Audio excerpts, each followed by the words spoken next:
Hola amigos, ¿cómo están? Hoy quisiera platicar con ustedes sobre un aspecto súper importante de aprender idiomas extranjeros.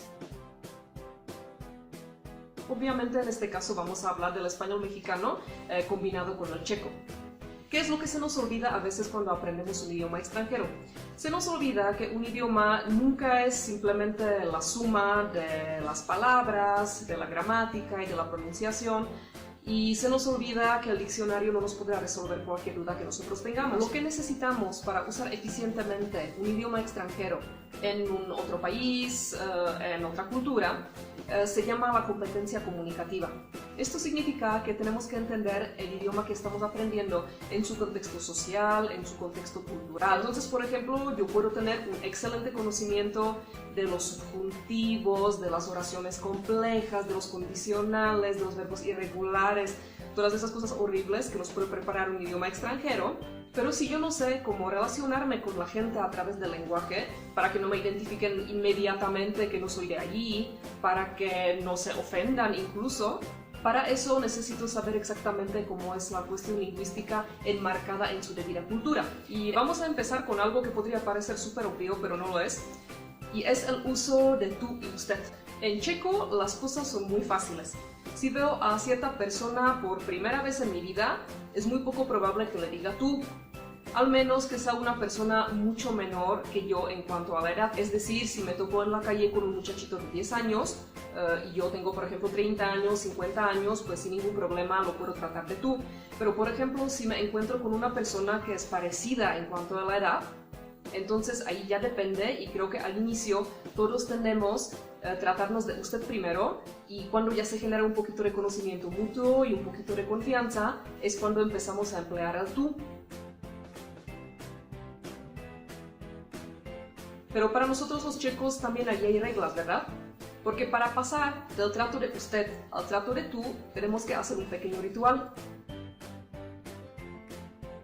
A veces se estrechan la mano y se vuelven a presentar, pero ahora sí con los nombres de pila. Entonces la otra persona anteriormente me había conocido como, por ejemplo, la señora Errosova, y ahora me va a conocer también en mi faceta, que es mi nombre de pila. En cambio, en el español mexicano es una cosa mucho más confusa.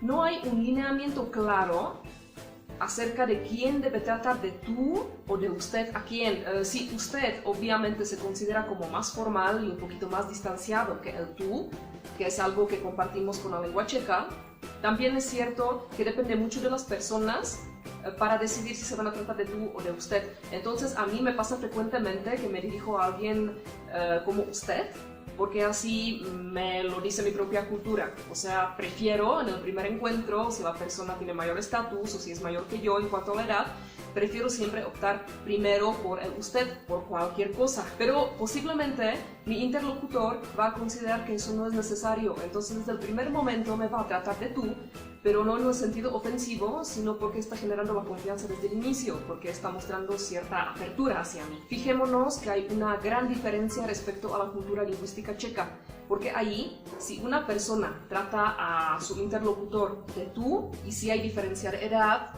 es decir, la otra persona es mayor o son parecidos en cuanto a la edad, entonces la otra persona lo podría interpretar como falta de respeto.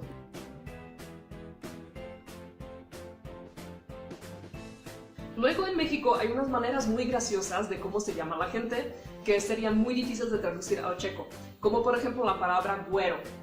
Güero en el español mexicano quiere decir alguien que tiene tez más o menos blanca.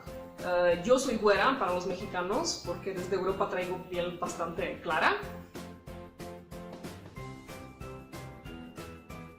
Y dentro de la población mexicana, pues serían más bien los mexicanos que son un poquito más claros que otros, menos morenos podríamos decir. Pero suele suceder, y esa es la parte confusa, que cuando un mexicano se dirige al otro, es posible que se digan mutuamente güero, o que el primero le diga güero al otro, aunque el otro sea bien moreno. Entonces esa parte nunca la he entendido, y lo que sí he entendido es que tiene que ver más bien con el cariño, no tanto con la descripción física de la persona. Y una analogía muy graciosa para mí es el uso de la palabra joven, porque ahí pasa exactamente lo mismo.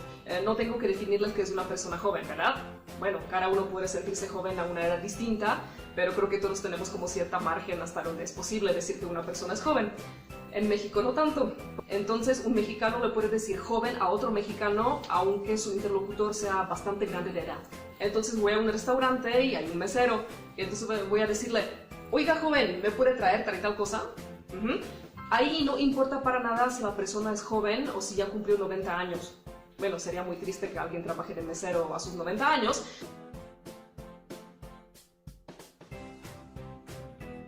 En México la gente es muy, pero muy cortés en el trato interpersonal y en otras cosas también. Obviamente ahí no cuentan situaciones como cuando se reúnen unos amigos, ya sea hombres o mujeres, ya sea jóvenes o más grandes, y empiezan a echar relajo, como se dice en México, es decir, divertirse, y entonces podrán escuchar que la gente se dirige uno al otro con las palabras güey, cabrón, entre muchas otras, que se pueden traducir al checo básicamente como vole.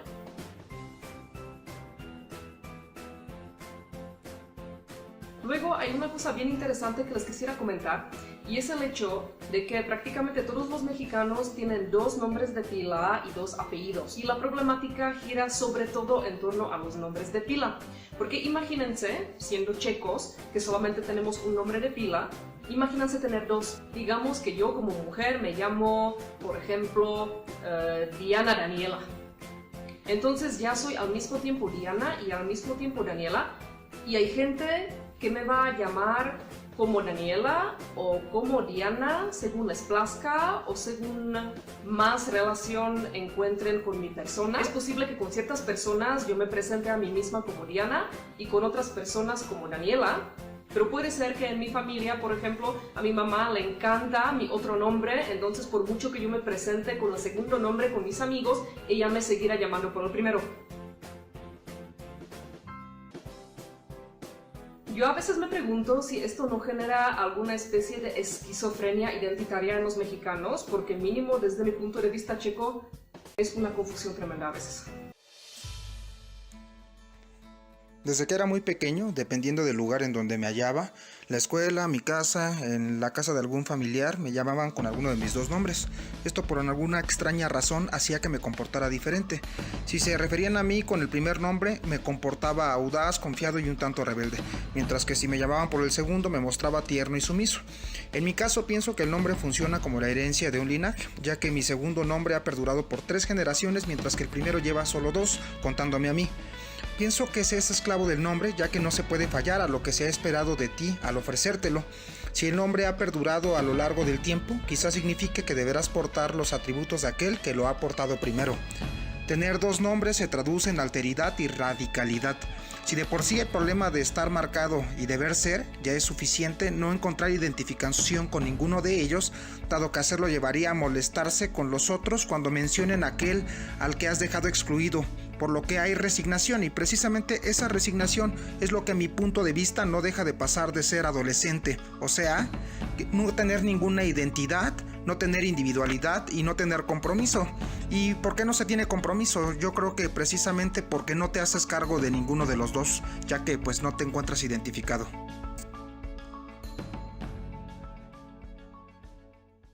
Otro fenómeno que es el hecho de que dentro de la familia se llaman por los lazos familiares. Uno, por ejemplo, se dirige a sus primos usando la palabra primo. De la misma manera usarían las palabras tío, tía, sobrino, sobrina. Esto parcialmente coincide con la cultura checa porque también nosotros en determinadas ocasiones usamos los lazos familiares para referirnos uno al otro. Entonces, muy probablemente yo les voy a decir abuela a mi abuela, abuelo a mi abuelo, tío, tía. Pero, por ejemplo, es muy poco habitual que los padres se dirijan a sus hijos diciéndoles hijo e hija. Generalmente usan los nombres propios. Y también es medio gracioso el uso de la palabra tío y tía, porque en Chequia lo que pasa es que como las familias son más reducidas, entonces a veces las familias adoptan a ciertas personas que son amigos muy cercanos, y los niños dentro de la familia, a esos amigos, les empiezan a decir tío o tía, strejdo, teto, aunque no tengan el lazo sanguíneo necesario. Es como una convención, una manera de mostrarles confianza, amistad, cariño, pero no tiene nada que ver con la familia como tal. Eso en México no se hace. Entonces, como podemos ver, No es que los checos y los mexicanos seamos dos especies distintas, que uno sea del Marte y otro del Venus, no llega a esos extremos, pero yo considero que sí hay que conocer esas diferencias porque uno se integra mejor, se adapta mejor, la gente local ya lo ve un poquito más como parte de su realidad y además es muy divertido a veces pensar en esas diferencias. Así que ojalá y les haya servido esto y nos vemos la próxima. Hasta luego.